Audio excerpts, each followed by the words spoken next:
Саламатсыздарбы, арбаңыздар, урматтуу мекендештер, замандаштар. Элдик демилгелер борборунан сүйлөйбүз.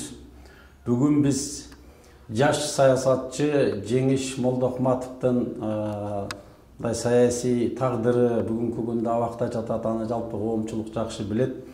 Ошол акыркы мезгилде сотто иши каралып, сентябрь айына чейин жылдырылгандыгынан кабарыбыз бар.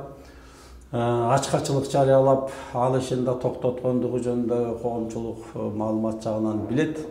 Анан бүгүн мен ушул эгемендикке 30 жыл толуурдун алдында биринчиден жалпы эл журт ушул майрам менен куттуктайм. Атайын президентибиз Садыр Нуркожоевич Жапаровго кайрылайын деп турам да.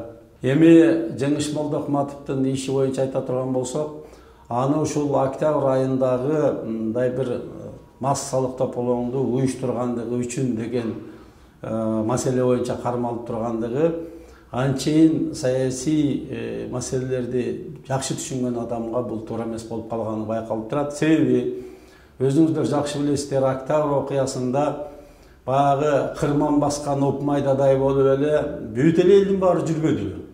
Ким гана жүргөн жок, саясатчысы дагы, көчөдө жүргөн элдин баардыгы эле ошол аянттарда көч болуп эле тиреш болбодубу да.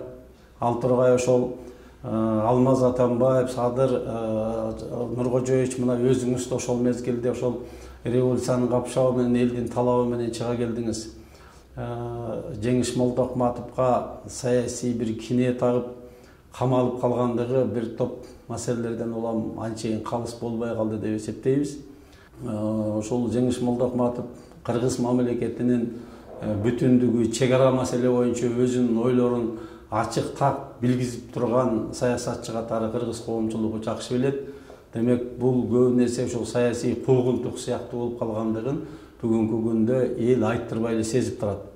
Ошондуктан урматтуу Садыр Нуркожоевич, сиз абакта жатканда дагы көптөгөн мекендештердин бири катары мен да ошол мезгилдеги президент Сооронбай Шариповичке жолугушуу болгон учурда түз өзүнө сиз тууралуу айткандыгын бул тарыхый чындык.